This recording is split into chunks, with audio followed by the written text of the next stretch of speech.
Hello दोस्तों, आपका अपने YouTube channel study for success 4.0 में स्वागत है। मैं विकास आपका अपने YouTube चैनल पर स्वागत करता हूं दोस्तों। और दोस्तों, जैसा कि आप सभी को पता ही है, हमने एसएससी जीडी के लिए टॉप 20 क्वेश्चनों का प्रैक्टिस सेट स्टार्ट कर रखा है दोस्तों।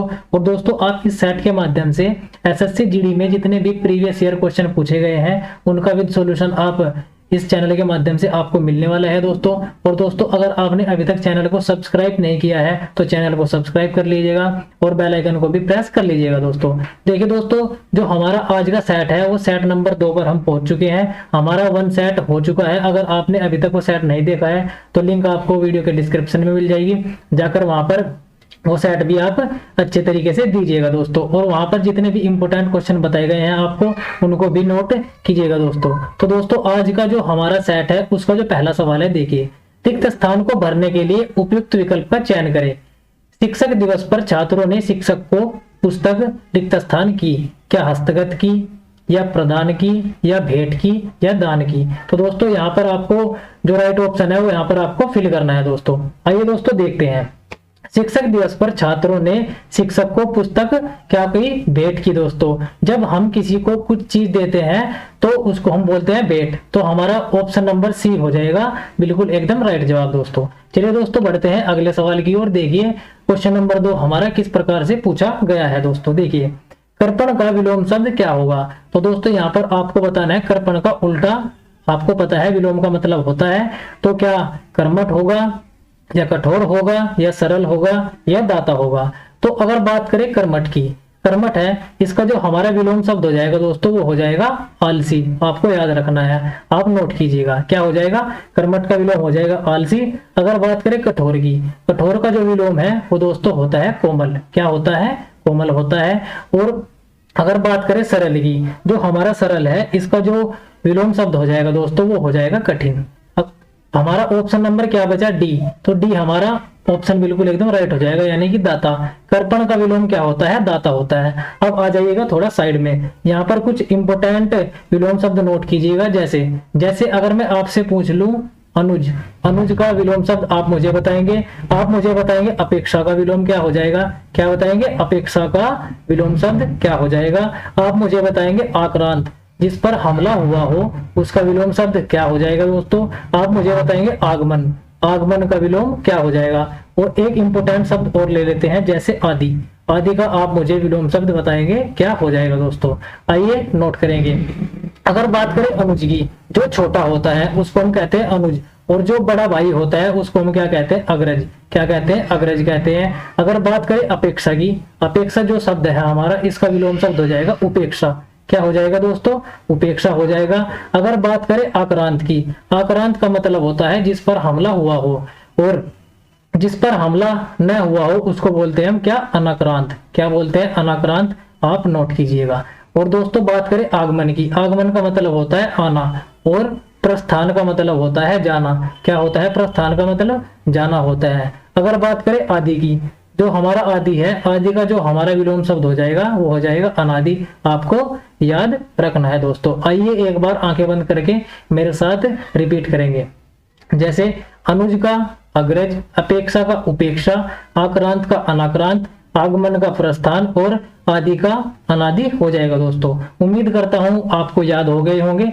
चलिए दोस्तों, बढ़ते हैं अगले सवाल की ओर। देखिए, अगला सवाल किस प्रकार से है। क्वेश्चन नंबर 3, दिए गए शब्द का समानार्थी शब्द चुनो।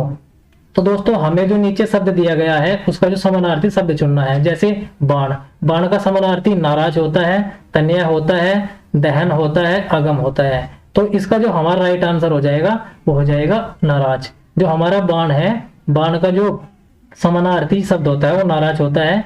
और बाण के आप और नोट कीजिएगा। जैसे इंपोर्टेंट है सिलीमुख, क्या हो जाएगा, सिलीमुख। सिलीमुख भी हमारा जो है वो बाण का ही पर्यायवाची है।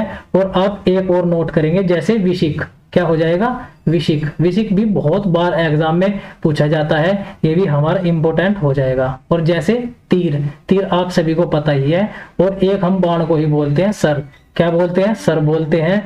और एक बोलते हैं सहायक, क्या बोलते हैं, सहायक। ये सभी हमारे जो है वो बाण के इंपोर्टेंट हो जाएंगे दोस्तों। अगर बात करें हम तन्या की आप सभी को पता ही है, जैसे होता है पुत्र, पुत्र भी किसी का होता है, तन्या का होता है, वो हम यहाँ पर नोट नहीं करेंगे, हम यहाँ पर कुछ विशेष बातें नोट करेंगे।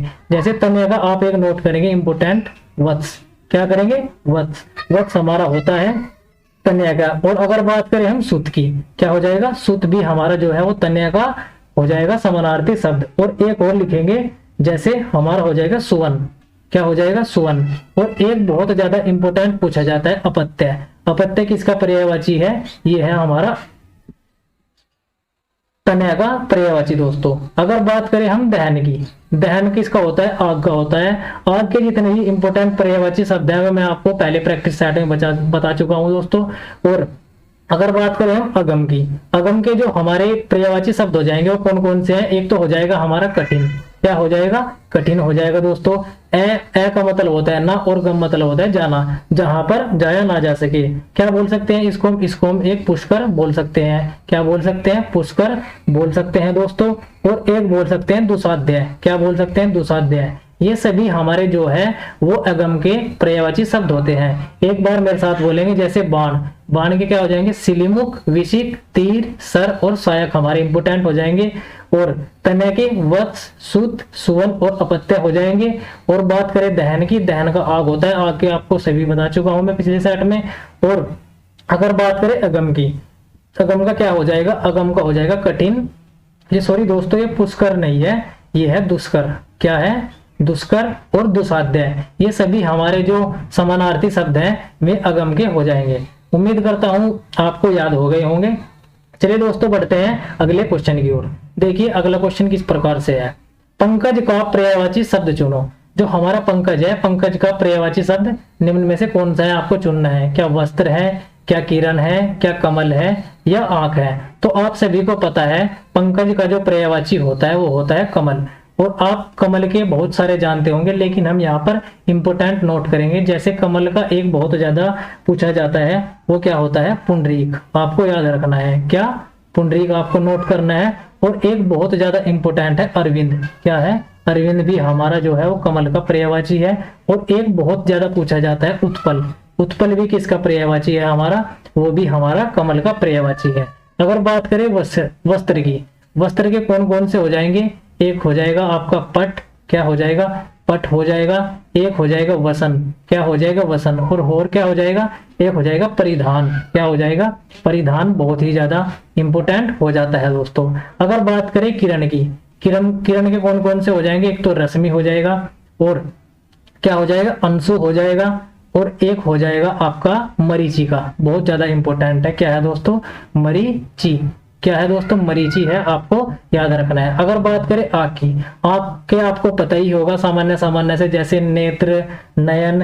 और एक ले लेते हैं हम चक्षु, चक्षु भी इंपॉर्टेंट है, काफी बार पूछा गया है चक्षु। और एक आप लिखेंगे क्या, लोचन, लोचन भी किसका है, आंख का पर्यायवाची है। और एक और नोट करेंगे क्या, दर्ग, दर्ग भी जो है हमारा आंख का पर्यायवाची हो जाएगा। और एक हो जाएगा क्या, अंबक, अंबक भी बहुत ज्यादा इंपॉर्टेंट है जो कि पूछा जाता है। और आप एक और लिख लीजिएगा क्या, अक्षी, अक्षी भी हमारा आंख का है। एक बार रिवीजन कीजिएगा, जैसे वस्त्र का क्या होता है, पट होता है, वसन होता है, परिधान होता है। और दोस्तों एक और लिख लीजिएगा वट का चीर, चीर भी हमारा वस्त्र का ही है दोस्तों। और बात करें किरण की, रश्मि, अंशु, मरीचि। और कमल के इंपोर्टेंट है पुंडरीक, अरविंद, उत्पल। और बात करें आंख की, आंख के आपको पता है चक्षु, लोचन, द्रंग, अंबक और अक्षवी हमारे जो है आंख के पर्यायवाची हो जाएंगे दोस्तों। चलिए दोस्तों बढ़ते हैं अगले सवाल की ओर। देखिए अगला सवाल किस प्रकार से जो है वो पूछा गया है। क्वेश्चन नंबर 5, सही वर्तनी वाला शब्द चुनिए। तो आपको इसमें जिस सही तरीके से जो लिखा हुआ है वो आपको चुनना है। क्या अस्थायित्व इस प्रकार से लिखा जाता है, या स्थायित्व होता है, या अस्थायित्व होता है, या अस्थायित्व होता है। तो दोस्तों आप सभी को पता है इसका जो राइट आंसर है वो है ऑप्शन नंबर ए, अस्थायित्व ना इस प्रकार से लिखा जाता और ना ही इस प्रकार से, और ना ही इस प्रकार से लिखा जाता है दोस्तों। तो दोस्तों यहाँ पर कुछ अशुद्ध शब्द नोट कीजिए जो कि इंपोर्टेंट है एक एग्जाम के लिहाज से। जैसे मैं आपके लिए लिख देता हूं मिथिलेश, क्या है, मिथिलेश। मैंने यहाँ पर एक शब्द लिख दिया, आप मुझे बताएंगे ये शब्द सही है या गलत लिखा है। अगर बात करें हम पुरुष की, एक शब्द और ले लीजिए, क्या, पुरुष, हमने एक शब्द ले लिया पुरुष। आप मुझे बताएंगे ये सही है या गलत है, और आप मुझे बताएंगे एक शब्द और, अनधिकार। क्या? अनधिकार। ये आप मुझे बताएंगे ये शुद्ध है या अशुद्ध है। तो आप बोलेंगे भैया तीनों ही हमारे गलत है। तो फिर सही किस प्रकार से लिखा जाएगा? मिथिलेश हमारे यहाँ पर स्त्रियों का नाम होता है। ये किस प्रकार से लिखा जाता है? देखिए, मिथिलेश लिखा जाता है इसी प्रकार से। मिथिलेश कोई शब्द नहीं होता, शब्द होता है मिथिलेश। और अगर बात करें पुरुष की, पुरुष भी इस तरीके से नहीं लिखा जाता, पुरुष लिखा जाएगा इसी तरीके से। र में इसमें यहाँ पर घुंडी आएगी, क्या हो जाएगा? ये पुरुष हो जाएगा दोस्तों। और अनधिकार कोई शब्द नहीं होता, शब्द होता है अनाधिकार। क्या होता है? अनधिकार शब्द होता है, आपको याद रखना है। उम्मीद करता हूं आप लोगों ने नोट कर लिया होगा। चलिए दोस्तों, बढ़ते हैं हम अगले सवाल की ओर। देखिए अगला सवाल किस प्रकार से पूछा गया है। क्वेश्चन नंबर 6, खून का घूंट पीना मुहावरे का सही अर्थ है। तो दोस्तों आपको बताना है खून का घूंट पीना का सही अर्थ क्या हो जाएगा। क्या अत्यंत क्रोध होना हो जाएगा, या भयभीत होना हो जाएगा, या घृणा करना हो जाएगा, या आप हो जाएगा। दोस्तों यहाँ पर थोड़ा सा जो है वो मिसप्रिंट हो गया है। यहाँ पर आपको लिखना है गुस्सा पचा जाना। क्या हो जाएगा? गुस्सा पचा जाना। यहाँ पर थोड़ा जो है वो गलत प्रिंट हो गया है, गुस्सा पचा जाना। क्या हो जाएगा? गुस्सा पचा जाना। तो दोस्तों आप मुझे सही विकल्प बताइएगा। तो अगर बात करें अत्यंत क्रोधित होना, इसका जो मुहावरा होता है वो क्या होता है? वो होता है दोस्तों आग बबूला होना। क्या होता है? आग बबूला होना। आग बबूला होना का जो हमारा मुहावरा है वो क्या? अत्यंत क्रोधित होना। अगर बात करें भयभीत होने की, जो हमारा भयभीत होना है इसका है कलेजा मुंह में आना। क्या है दोस्तों? कलेजा मुंह में आना। नोट करेंगे, कलेजा मुंह में आना। क्या हो जाएगा दोस्तों? कलेजा मुंह में आना जो है वो हमारा भयभीत होने का हो जाएगा। अगर बात करें घृणा करना की, घृणा करने का हो जाएगा मन मैला होना। क्या? मन मैला होना। मन मैला होना। इसका जो हमारा राइट आंसर हो जाएगा खून का घूंट पीना का, वो हो जाएगा गुस्सा पचा जाना। बिल्कुल एकदम राइट आंसर हो जाएगा ऑप्शन नंबर डी। चलिए दोस्तों अब बढ़ते हैं अगले सवाल की ओर। देखिए क्वेश्चन नंबर 7 किस प्रकार से पूछा गया है दोस्तों। दिए गए वाक्य में रेखांकित अंश को प्रतिस्थापित करने के लिए उपयुक्त विकल्प का चयन करें। मोहन के गए पर वह उठ जाता है। तो दोस्तों यहाँ पर जो रेखांकित शब्द है आपको प्रतिस्थापित करना है। क्या? दौड़ने पर, या मरने पर, या जाने पर, या उठने पर। तो दोस्तों इसका जो राइट आंसर हो जाएगा ऑप्शन नंबर सी, यानी कि जाने पर। मोहन के जाने पर वह उठ बैठा हुआ। तो दोस्तों हमारा बिल्कुल राइट आंसर ये हो जाएगा ऑप्शन नंबर सी। चलिए दोस्तों बढ़ते हैं अगले सवाल की ओर। देखिए अगला सवाल किस प्रकार से पूछा गया है। क्वेश्चन नंबर 8, रिक्त स्थान को भरने के लिए उपयुक्त विकल्प का चयन करें। शिशु और अबोध होता है। शिशु क्या होता है? अल्पज्ञ होता है। क्या बहुज्ञ होता है? क्या अज्ञ होता है? क्या विज्ञ होता है? जो हमारे बच्चे हैं, बच्चे को बोलते हैं शिशु। जो हमारा नवजात शिशु होता है छोटा, उसको हम शिशु बोलते हैं। और जो शिशु होता है वो अज्ञ होता है, जिसको कुछ भी ज्ञान नहीं होता दोस्तों। अल्पज्ञ होता है जिसको थोड़ा ज्ञान हो। क्या हो? थोड़ा ज्ञान, उसको हम बोलते हैं अल्पज्ञ। और बहुज्ञ बोलते हैं जिसे बहुत ज्ञान हो। क्या बोलते हैं? बहुत ज्ञान हो। चलिए दोस्तों बढ़ते हैं अब अगले सवाल की ओर। देखिए अगला सवाल क्वेश्चन नंबर 9 किस प्रकार से पूछा गया है। दिए गए वाक्यांश के लिए एक शब्द होगा। दिए गए वाक्यांश के लिए एक शब्द होगा। अपने पास रखी हुई दूसरे की वस्तु, उसको क्या हम धरनी बोलते हैं, धरोहर बोलते हैं, धनज्ञ बोलते हैं, या धराव बोलते हैं। तो दोस्तों जो अपने पास रखी हुई वस्तु होती है दूसरे की, उसको हम क्या बोलते हैं? उसको हम धरोहर बोलते हैं। ऑप्शन नंबर बी हमारा बिल्कुल राइट जवाब हो जाएगा दोस्तों।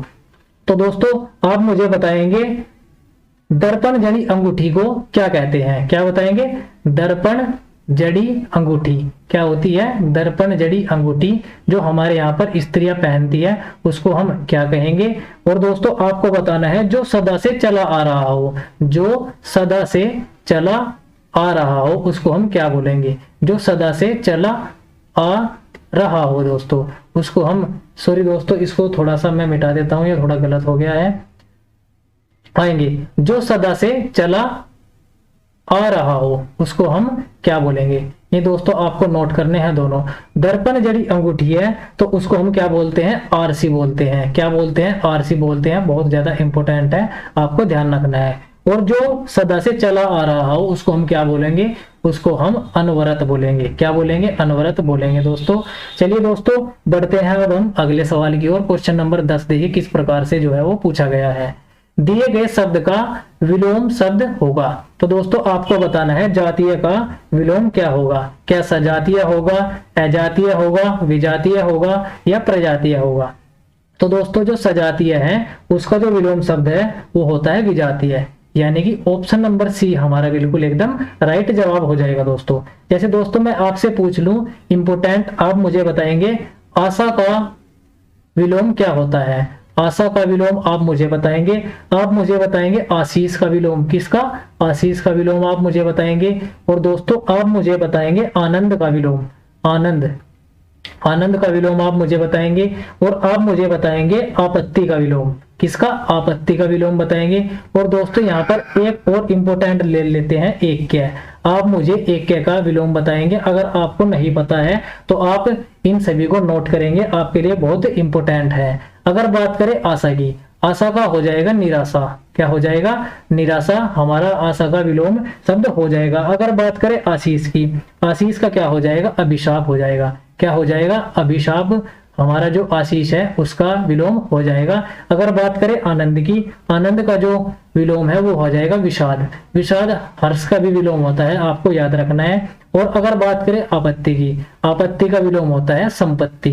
क्या होता है दोस्तों, संपत्ति हमारा आपत्ति का विलोम होता है दोस्तों। और दोस्तों अगर बात करें ऐक्य की, ऐक्य का जो हमारा विलोम है वो होता है अनैक्य। आपको याद रखना है, बहुत ही इंपॉर्टेंट शब्द है। और दोस्तों बढ़ते हैं अब हम अगले सवाल की ओर। देखिए अगला सवाल क्वेश्चन नंबर 11 किस प्रकार से जो है वो पूछा गया है। दिए गए वाक्य में रेखांकित अंश को प्रतिस्थापित करने के लिए उपयुक्त विकल्प का चयन करें। पृथ्वी का रूप गोल होता है। तो दोस्तों आपको रूप की जगह प्रतिस्थापित करना है। क्या प्रारूप होता है या स्वरूप होता है या प्रकार होता है या आकार होता है। तो दोस्तों पृथ्वी का रूप गोल है, तो पृथ्वी का जो रूप नहीं होता वो होता है आकार। पृथ्वी का आकार गोल है, प्रारूप भी नहीं होता, स्वरूप भी नहीं होता और प्रकार भी नहीं होता दोस्तों। चलिए दोस्तों बढ़ते हैं अब हम अगले सवाल की ओर। देखिए अगला सवाल किस प्रकार से जो है वो पूछा गया है दोस्तों। धन से संबंध रखने वाला के लिए वाक्यांश के लिए एक शब्द होगा। तो दोस्तों यहाँ पर जो है ये के लिए 2 बार जो है वो टाइप हो गया है, आप इसको कट कर लीजिएगा। आइएगा, धन से संबंध रखने वाला वाक्यांश के लिए एक शब्द है। क्या संपत्ति शास्त्र है या भौतिक है या दोस्तों आर्थिक है या अर्थशास्त्र है। तो दोस्तों जो धन से संबंध रखता है उसको हम क्या बोलते हैं, उसको हम बोलते हैं आर्थिक, यानी कि ऑप्शन नंबर सी हमारा बिल्कुल एकदम राइट आंसर हो जाएगा दोस्तों। तो दोस्तों आप मुझे अब बताएंगे जो गाए जाने योग्य न हो, जो गाए जाने योग्य न हो उसको हम क्या कहेंगे दोस्तों। और दोस्तों आप मुझे बताएंगे विधायिका द्वारा स्वीकृत कानून, विधायिका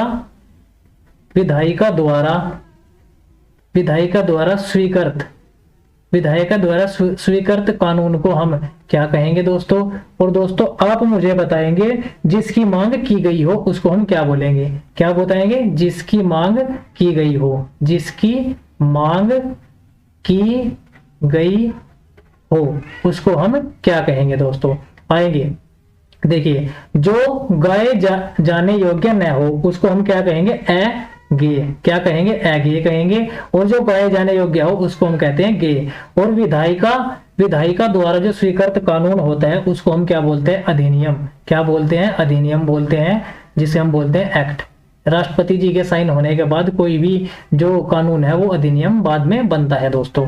जिसकी मांग की गई हो उसको हम क्या बोलते हैं, अयाचित बोलते हैं। क्या बोलते हैं, अयाचित बोलते हैं। आपको याद रखना है। उम्मीद करता हूं कि आपने ये सब नोट कर लिया होगा दोस्तों। चलिए दोस्तों बढ़ते हैं अब हम अगले सवाल की ओर। देखिए क्वेश्चन नंबर 13 किस प्रकार से जो है वो पूछा गया है। दिए गए वाक्य के किस भाग में त्रुटि है। उसने आवाज देकर पूछा, तो आपको बताना है किस भाग में त्रुटि है। तो दोस्तों इसका जो हमारा राइट आंसर है वो हो जाएगा आवाज, यानी कि आवाज इस प्रकार से लिखा जाता है। यहाँ पर लिखा है आवाज, आवाज कोई शब्द नहीं होता। ऑप्शन नंबर ए हमारा बिल्कुल जो है वो राइट आंसर हो जाएगा दोस्तों। चलिए दोस्तों बढ़ते हैं अगले सवाल की ओर। क्वेश्चन नंबर 14 देखिए किस प्रकार से जो है वो पूछा गया है दोस्तों।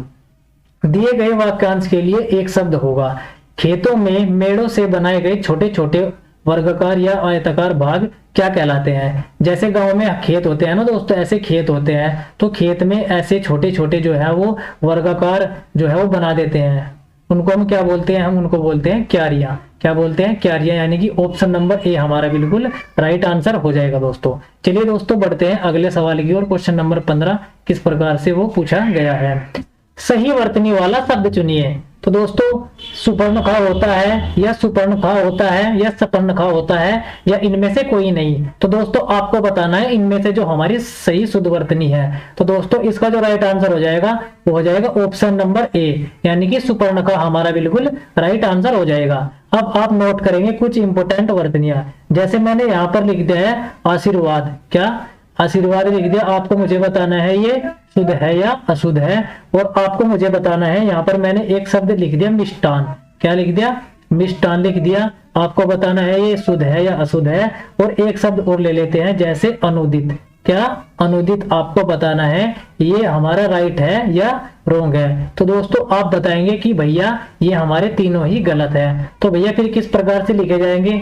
ये इस प्रकार से लिखे जाएंगे। देखिए जो हमारा आशीर्वाद है वो लिखा जाएगा इस प्रकार से। किस प्रकार से लिखा जाएगा? आशीर्वाद। इस प्रकार से हमारा जो आशीर्वाद शब्द है इसकी वर्तनी ये वाली शुद्ध है। और अगर बात करें मिष्टान की, मिष्टान कोई शब्द नहीं होता, शब्द होता है मिष्टान। क्या होता है? मिष्टान। इसमें एक अधन है और एक पुरन है आएगा, आपको याद रखना है। और अनुदित इस प्रकार से नहीं लिखा जाता, अनुदित लिखा जाता है इस प्रकार से। उम्मीद करता हूं आप सभी ने ये शब्द नोट कर लिए होंगे। चलिए दोस्तों बढ़ते हैं हम अगले सवाल की ओर। देखिए अगला सवाल हमारा किस प्रकार से है। अगला सवाल आ गया हमारा गद्यांश। दिए गए विकल्प की सहायता से रिक्त स्थान भरिए। जैसे भारत के गांव के मनोरम स्थल है। तो दोस्तों यहाँ पर जो हमारा राइट आंसर आ जाएगा वो क्या शहरों हो जाएगा या राज्य हो जाएगा या त्रिलोक हो जाएगा। तो दोस्तों यहाँ पर जो है देखिए भारत के गांव किसके? प्रकृति के मनोरम स्थल है। प्रकृति के मनोरम स्थल है, यानी कि ऑप्शन नंबर बी हमारा बिल्कुल राइट आंसर हो जाएगा। यहाँ पर प्रकृति गलत टाइप हो गया है, प्रकृति इस प्रकार से लिखा जाता है, आप सभी को पता है। चलिए दोस्तों बढ़ते हैं अगले सवाल की ओर। देखिए अगला सवाल किस प्रकार से पूछा गया है। वहां का निवासी प्रकृति की में पल रहा है। गोद में पल रहा है, छाव में पल रहा है या साथ में पल रहा है या हाथ में पल रहा है। तो दोस्तों इसका जो हमारा राइट आंसर हो जाएगा ऑप्शन नंबर ए, यानी कि वहां का निवासी प्रकृति की गोद में पल रहा है, हमारा बिल्कुल एकदम राइट आंसर हो जाएगा। चलिए दोस्तों बढ़ते हैं अगले सवाल की ओर। देखिए अगला सवाल किस प्रकार से जो है वो पूछा गया है। परंतु रिक्त स्थान दृष्टि से पिछड़े गांव की स्थिति अत्यंत ही। तो दोस्तों यहाँ पर जो है वो राइट आंसर क्या आ जाएगा, आपको याद रखना है। यहाँ पर राइट आंसर आ जाएगा ऑप्शन नंबर बी, यानी कि आर्थिक। देखिए दोस्तों यहाँ पर क्या आ जाएगा? आर्थिक आ जाएगा, आपको याद रखना है दोस्तों। चलिए दोस्तों बढ़ते हैं अगले सवाल की ओर। अगला सवाल देखिए क्वेश्चन नंबर 19। देखिए किस प्रकार से जो है वो पूछा गया है दोस्तों। रिक्त स्थान 4 में उपयुक्त शब्द होगा। तो चौथा हमारा रिक्त स्थान कौन सा है? ये है। अब हम यहाँ से पढ़ेंगे। यहाँ पर आ जाएगा दृष्टि से पिछड़े गांव की स्थिति अत्यंत ही है। क्या? स्तरीय है, संपन्न है, कठिन है या दयनीय है। तो आप सभी को पता है इसका आंसर हो जाएगा ऑप्शन नंबर डी, यानी कि जो गांव के लोग हैं उनकी स्थिति अत्यंत ही क्या है? दयनीय है, आपको याद रखना है। चलिए दोस्तों बढ़ते हैं अगले सवाल की ओर, जो कि हमारा आज के सेशन का जो है वो एकदम अंतिम सवाल हो जाएगा।